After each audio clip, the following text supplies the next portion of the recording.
जय हिंद दर्शकों, मैं हूं जितेंद्र दीक्षित।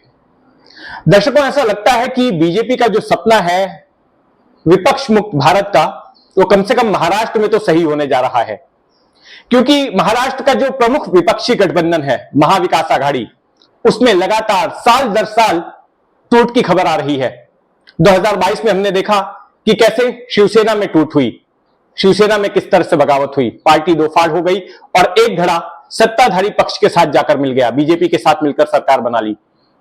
2023 में एनसीपी में फूट हुई और एनसीपी का भी एक धड़ा अजीत पवार के नेतृत्व में सरकार में शामिल हो गया और अब 2024 में वही कांग्रेस के साथ हो रहा है।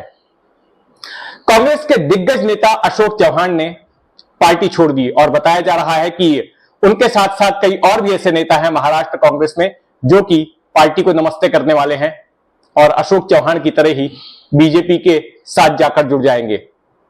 इसके पीछे एक बड़ा कारण यह माना जा रहा है कि जो लोग अपनी अपनी पार्टियों को छोड़कर गए हैं, सत्ताधारी पक्ष के साथ शामिल हुए हैं, उनके खिलाफ दबिश रही केंद्रीय एजेंसियों की, और ऐसी एजेंसियों का इस्तेमाल करके इन लोगों को दबाव में लाया गया, इन्हें डराया धमकाया गया और फिर ये लोग सत्ताधारी पक्ष के साथ आ गए और इसके बाद इनके खिलाफ होने वाली तमाम कार्रवाई बंद हो गई।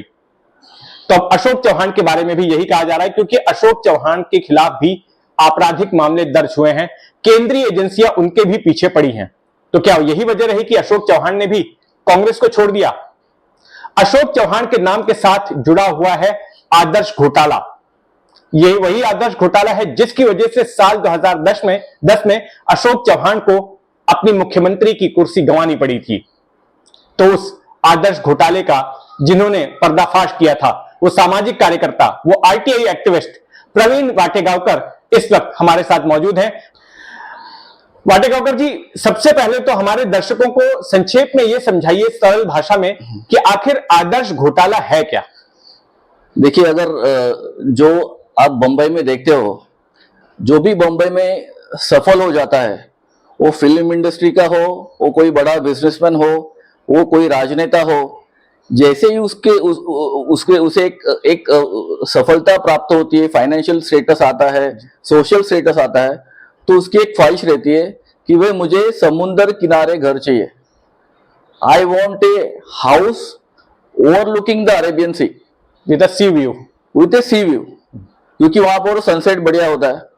तो आप आज देखिए कि आज मुंबई शहर में जो सबसे एक्सपेंसिव प्रॉपर्टी है वो एनसीपी अपार्टमेंट्स, जो नरीमन पॉइंट के एकदम एंड पर है।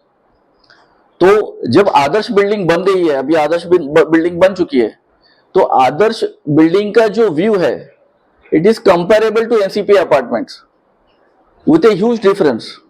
आदर्श बिल्डिंग में अपार्टमेंट की कॉस्ट ये एनसीपी अपार्टमेंट के कॉस्ट से 20% है। क्यों?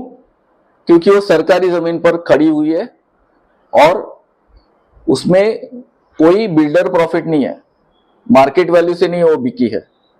तो जो राजनेता, जो ब्यूरोक्रेट्स, जिन्होंने जो मुंबई शहर के नहीं थे, मुंबई शहर के भी थे उसमें कुछ, जो मुफस्सिल एरिया से आए थे, जो ब्यूरोक्रेट्स बाहर से आए थे, जो मिलिट्री ऑफिसर्स रिटायर होके जो बाहर से आए थे लेकिन जो रिटायर हुए मुंबई में, वो सब चाहते थे कि हमारा घर हो with a sea view, Arabian sea का सनसेट दिखना चाहिए। और ये जो डिजायर है, ये जो ख्वाहिश है, ये एक ग्रीड के रूप में इस घोटाले को। लेकिन वाटेगांवकर जी, ये बताइए कि मुंबई में रहने वाले लगभग हर शख्स का सपना होता है कि अपना समंदर किनारे घर होना चाहिए, घर से समंदर दिखे तो क्या बात है। मुंबई शहर अरेबियन सी के किनारे ही बसा है, आपका भी सपना होगा, मेरा भी सपना है, इस तरह का घर होना ही चाहिए। लेकिन तो इसमें गलत क्या था? अगर ये लोग इस तरह का सपना देख रहे हैं तो उसमें गलत क्या था? उसमें उनकी कल्पेबिलिटी कहां से आई? उसमें अपराध कैसे हो गया? ये इनका ख्वाहिश होने में कोई गलत बात नहीं थी। ये गलत बात ये है कि इन्होंने उसके लिए एक क्रिमिनल कॉन्स्पिरेसी की। देखिए, जहां पर आदर्श इमारत खड़ी है वो जमीन, इनका कहना है कि ये प्रदेश राज्य सरकार के कब्जे में है, राज्य सरकार की जमीन है, मिलिट्री के कब्जे में। तो वहां पर मिलिट्री के ऑफिसर्स को अपने लिए एक अपार्टमेंट बनाना था, लेकिन चूंकि वो जमीन राज्य सरकार के कब्जे में थी, उन्होंने फॉलोअप किया कि भाई हमको ये जमीन में कंस्ट्रक्शन परमिशन दे दो। तो इसमें गड़बड़ तब शुरू हुई जब उन्होंने कहा कि अगर आपको पहला जो एलिगेशन है जो आता है अशोक चौहान जी के अगेंस्ट में, कि उन्होंने जो एक मिलिट्री हाउसिंग सोसाइटी होने वाली थी, मिलिट्री के लिए बिल्डिंग होने वाली थी, उसमें सिविलियंस को अकोमोडेट करने की रिकमेंडेशन की। अच्छा, तो ओरिजिनल प्लान था कि इसमें सिर्फ जो रिटायर्ड मिलिट्री के अधिकारी हैं वही इस इमारत में रहेंगे, लेकिन फिर अशोक चौहान ने कहा चूंकि आप हमारी कब्जे वाली जमीन पर बना रहे हैं तो इसमें आप सिविलियंस को भी फ्लैट्स दीजिए। बिल्कुल बिल्कुल। तो वहां, और चूंकि पूरी गवर्नमेंट ऑफ महाराष्ट्र की वहां पर गवर्नमेंट रेजोल्यूशन जो है, गवर्नमेंट ऑफ महाराष्ट्र की जो पब्लिक लैंड्स के ऊपर होने वाली हाउसिंग की पॉलिसी है वो इंप्लीमेंट होने वाली है, तो आप सिविलियंस को भी अकोमोडेट करो, why only military and retired military officers. तो to obtain the government of Maharashtra permissions, construction permissions, जो प्रमोटर्स थे मिलिट्री की तरफ से और कन्हैयालाल गिडवानी जी जो थे, कांग्रेस के नेता थे, उन्होंने ये बात एक्सेप्ट कर ली और वहां से वो चक्कर चालू हुआ। तो पहली बात ये हुई कि जो इमारत, जो बिल्डिंग मिलिट्री वालों के लिए हो रही थी, उसमें सिविलियंस को अकोमोडेट किया गया। बाद में सीबीआई ने अपने चार्जशीट में दर्ज किया है कि वहां उसमें 2 लोग ऐसे आए जो अशोक चौहान जी के रिलेटिव थे। तो और ये बात जो कांग्रेस के बाकी नेताओं को मालूम थी, ये बात तो सबको मालूम नहीं थी कि एक हाथ राजनेता का जो रिलेटिव है जिनका सरनेम अलग है जी, तो वो तो किसी को पता नहीं कि भाई ये किसका जी, तो वो तो किसी को पता नहीं कि भाई ये किसका है, उनका रिश्तेदार। लेकिन ये कांग्रेस के जो बाकी वरिष्ठ नेता थे उनको मालूम था कि ये कौन है कौन नहीं है। तो अशोक चौहान जी की दिक्कत तब शुरू हुई जब उन्होंने 2009 में कांग्रेस के लिए री इलेक्शन जिता दिया। देखो, तब तक 2004 का इलेक्शन हो चुका था, 2009 का इलेक्शन था, तो एंटी इनकम्बेंसी थी कांग्रेस के खिलाफ। इसके बावजूद अशोक चौहान जी जो सिर्फ 1 साल पहले सीएम बने, 26/11 के बाद में सीएम बने थे, वो उन्होंने कांग्रेस को जिता दिया। तो अगर वो जीत गए हैं, उन्होंने कांग्रेस को जिता दिया है, तो लॉजिकली वो अगले 5 साल मुख्यमंत्री रहेंगे। तो वो मुख्यमंत्री ना रहे, इसके लिए जो कांग्रेस के अंतर्गत नेता थे जिनको पता था कि भाई इनका कोई वेस्टेड इंटरेस्ट है, कहां पर है, तो उन्होंने ये बात मीडिया में लीक कर दी कि ऐसा ऐसा हुआ है, और वो जाकर फिर वो बवाल मच गया। तो जैसे पहली बात मैंने कहा कि इसके पॉलिटिकल अंडरकरंट से मैं जहां तक कहूंगा, जो मेरे पास लीगल इश्यूज है उसके बारे में कहूंगा। पहला जो एलिगेशन है वो उनको सिविलियंस को परमिट कर दे। दूसरा जो एलिगेशन है कि इन्होंने लेटर ऑफ इंटेंट, यानी ये जमीन आदर्श सोसाइटी को दे देनी चाहिए एज पर पॉलिसी, ये लेटर ऑफ इंटेंट की जो नोटिंग है उसको अप्रूव किया। अब इंपॉर्टेंट बात यह है कि Ashok Chavan was not the competent authority, क्योंकि उस वक्त Ashok Chavan was only revenue minister in 2002 जब ये लेटर ऑफ इंटेंट दिया गया। कॉम्पिटेंट अथॉरिटी थे उस वक्त के CM chief minister Vilasrao Deshmukh. लेकिन राजनीति कैसी है देखो, अशोक चौहान को हटाना है तो उनके रिलेटिव्स का इंटरेस्ट लेके उनके ऊपर एलिगेशन हो गए। जो कॉम्पिटेंट अथॉरिटी विलासराव देशमुख वो छूट गए, अशोक चौहान जी फंस गए। सिविलियंस को पॉलिसी के मुताबिक सिविलियंस को लो ऐसा कहकर, और फिर लेटर ऑफ इंटेंट देके। अच्छा, लेटर ऑफ इंटेंट में जो बहुत सारे लोग आए वो गवर्नमेंट ऑफ महाराष्ट्र के पॉलिसी से पात्र नहीं हुए। उसके बावजूद इनकम की वजह से कि उनकी इनकम देखिए, जब सरकारी जमीन पर इमारत बनती है तो वो डिजर्विंग जो लोग होते हैं, फिर शायद एक्स ऑफिसर्स हो, सेंट्रल गवर्नमेंट के ऑफिसर्स हो, ऐसे भी होती है हाउसिंग सोसाइटीज, जजेस की हाउसिंग सोसाइटीज होती है, तो उनका क्राइटेरिया लेता है। लेकिन जब आप सिविलियंस की बात करते हैं तो उसमें से एक क्राइटेरिया आता है कि भाई इकोनॉमिकली डिजर्विंग जो है उनके लिए होना चाहिए।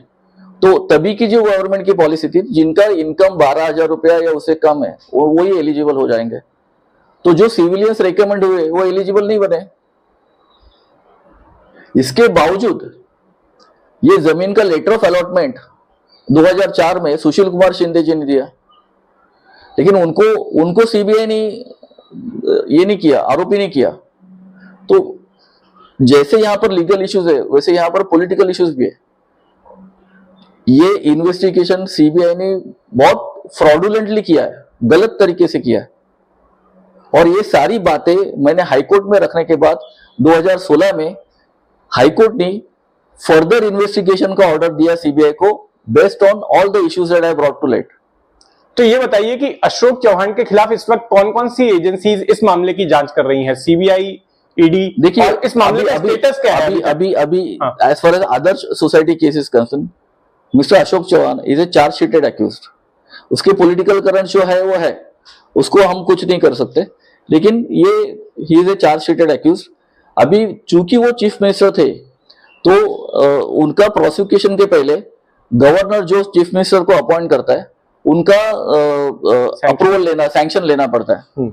तो अब सिचुएशन ऐसी है कि गवर्नर कांग्रेस के थे, शंकर नारायण करके एक गवर्नर थे, तो उन्होंने अशोक चौहान जी के प्रोसिक्यूशन के लिए मना कर दिया। तो वो जब भी प्रोसिक्यूशन मना कर दिया तो सीबीआई गई कोर्ट में कि भाई गवर्नर ने इनका मना किया है, हमको इनका नाम निकालना है प्रोसिक्यूशन से। कोर्ट ने मना कर दिया, बोले नाम नहीं निकाल सकते। तो वो प्रोसीडिंग अब जाकर सुप्रीम कोर्ट में पड़ी है कि whether the approval of governor is required और नॉट। क्योंकि कोर्ट का कहना है कि जो पब्लिक सर्वेंट को प्रोटेक्शन मिलता है वो बोनाफाइड एक्ट के लिए मिलता है। अगर चार्जशीट बनी है जिसमें मालाफाइड दिखता है तो उसमें कोई सैंक्शन डिनाई नहीं कर सकता। ऐसे उसमें लीगल इश्यूज है, वो सुप्रीम कोर्ट में पड़ा है। फिर जब भारतीय जनता पार्टी की सरकार आई 2018 में, देवेंद्र फडणवीस जब भी मुख्यमंत्री थे तो उनके गवर्नर ने उनके प्रोसिक्यूशन को अप्रूव कर दिया, तो वो चैलेंज लेके वो सुप्रीम कोर्ट में गए। तो आज एक फैक्ट ये है कि अशोक चौहान जी को चार्जशीट किया गया है सीबीआई ने। दूसरी फैक्ट ये है कि उनका प्रोसिक्यूशन होना चाहिए कि नहीं होना चाहिए, ये जो लीगल मुद्दा है वो सुप्रीम कोर्ट में पेंडिंग है। तो मतलब ये कह सकते हैं कि जिस वक्त देवेंद्र फडणवीस, जब कांग्रेस की सरकार थी और कांग्रेस की ओर से नियुक्त किए गए जो है कांग्रेस पार्टी की जब केंद्र में भी सत्ता थी और उस वक्त के जो गवर्नर थे, तो उन्होंने उनके प्रोसिक्यूशन को सैंक्शन डिनाई कर दिया था। लेकिन जब बाद में बीजेपी की सत्ता आई केंद्र में भी और राज्य में भी, और ऐसे राज्यपाल नियुक्त हुए जो पहले की बीजेपी के सदस्य थे, बीजेपी के सांसद थे, एक राज्य के मुख्यमंत्री भी रह चुके थे बीजेपी की तरफ से, तो उन्होंने उस सैंक्शन को मंजूरी दे दी और अशोक चौहान की मुसीबत बढ़ गई। अब अशोक चौहान खुद उसी बीजेपी में चले गए हैं। तो जाहिर तौर पर आपको लगता है कि जैसे बाकी नेताओं के साथ हुआ विपक्षी पार्टी के, अशोक चौहान को भी वही राहत मिलेगी और अशोक चौहान के गले पर जो तलवार लटक रही है इस मामले में फंसने की, उससे वो बच सकते हैं? मेरा तो मानना है कि जब गवर्नर ने सैंक्शन दिया प्रोसिक्यूशन को 2018 साल में, उसी वक्त अशोक चौहान को फेवर हो ऐसा काम किया गया, क्योंकि अभी वो जो लीगल इशू कोर्ट में, सुप्रीम कोर्ट में था, वो और उलझ गया। मतलब उसको आप फेवर के तौर पे देखते हैं? उन्होंने फेवर थोड़ी ना किया, इनको प्रोसिक्यूट कीजिए। नहीं तो देखिए, आपकी केंद्र में आपकी सरकार है, राज्य में आपकी सरकार है। 2018 साल में सीबीआई आपके अंडर है, सीबीआई वहां पर देखते हैं। उन्होंने फेवर थोड़ी ना किया, इनको प्रोसिक्यूट कीजिए। नहीं तो देखिए, आपकी केंद्र में आपकी सरकार है, राज्य में आपकी सरकार है। 2018 साल में सीबीआई आपके अंडर है, सीबीआई वहां पर अपना पक्ष रख सकती है। अगर वो प्रोसिक्यूशन में सीबीआई हार जाती है तब आप जाकर राज्यपाल से अप्रूवल ले लो ना। आपने लीगली कॉम्प्लिकेट क्यों किया? तो मेरा ऐसा मानना है कि Ashok Chavan ji started warming up to BJP after 2018। Okay, तभी से बिहाइंड द सीन्स चलता होगा, अभी हमको मालूम नहीं। हाँ, आपकी बात सही है, क्योंकि हम भी बीते चंद महीनों से तो नाम सुन रहे थे कि गुपचुप जो है अशोक चौहान की भी बातचीत बीजेपी के साथ में चल रही है, और खास करके जब शिवसेना में बगावत हुई और एनसीपी में बगावत हुई, तभी से ही हम ये बात भी सुन रहे थे कि अशोक चौहान भी कुछ ऐसा कदम उठा सकते हैं, और जो लोगों को शंका थी वो सही साबित हुई और अशोक चौहान भी वहां पर चले गए। अब मुझे ये बताइए कि मौजूदा स्थिति इस केस की क्या है? आज की तारीख में इस केस की स्थिति क्या है, और उस आदर्श इमारत की स्थिति क्या है जिसे कि घोटाले की इमारत कहा जाता है? देखिए, आज दो मसले, एक क्रिमिनल है, एक सिविल है। सीबीआई ने चार्जशीट दायर की है। पहले एफआईआर में 13 लोगों का नाम था। जब कोर्ट में प्रोसीडिंग चला, बेनामी अपार्टमेंट्स का मुद्दा चला, तब जाकर और 40-45 लोगों को ऐड किया गया, 22 फ्लैट ओनर्स और उनके 26 फाइनेंसर्स। तो आज की तारीख में सीबीआई ने लगभग 70 ऑड क्रिमिनल्स को चार्जशीट किया गया है, both for criminal conspiracy as well as for benami property. तो उसमें से एक है अशोक चौहान जी। वो प्रोसिक्यूशन, वो ट्रायल नहीं चल रहा है क्योंकि उसके लिए प्रोसिक्यूशन सैंक्शन जो चाहिए वो उसका मसला सुप्रीम कोर्ट में है। दूसरी जो बात है इस इमारत के बारे में, इस इमारत के बारे में क्या होना है, तो बॉम्बे हाई कोर्ट का ऑर्डर है कि इस इमारत को डिमोलिश करो क्योंकि वो एनवायरमेंटल रेगुलेशंस को वायलेट करके बना दी गई। तो जब बॉम्बे हाई कोर्ट का ऑर्डर आया कि इसको डिमोलिश कर दो, तो आदर्श सोसाइटी ने सुप्रीम कोर्ट में एक याचिका दायर की। उसके ऊपर सुप्रीम कोर्ट ने कहा है कि ये हाई कोर्ट के ऑर्डर को हम स्टे नहीं करेंगे, लेकिन हम आपको 15 दिन देते हैं।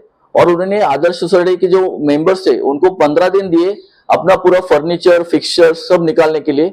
और आज वो बिल्डिंग मिलिट्री के कस्टडी में है और वो बिल्डिंग में किसी को भी रहने को अलाउड नहीं है।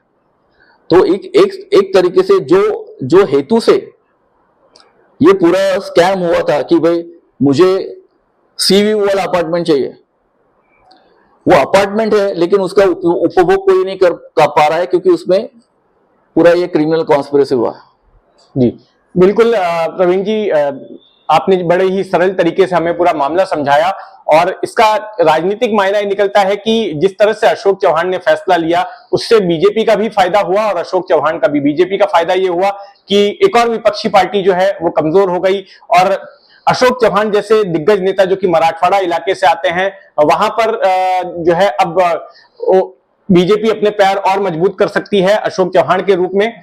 और दूसरी तरफ अशोक चौहान का फायदा यह होता नजर आ रहा है कि जो उनके ऊपर तलवार लटक रही थी केंद्रीय एजेंसी की, सीबीआई की, वो कहीं ना कहीं अब हटती नजर आ रही है। इसका फायदा उन्हें मिल सकता है। अगर हम बाकी के उदाहरण के साथ में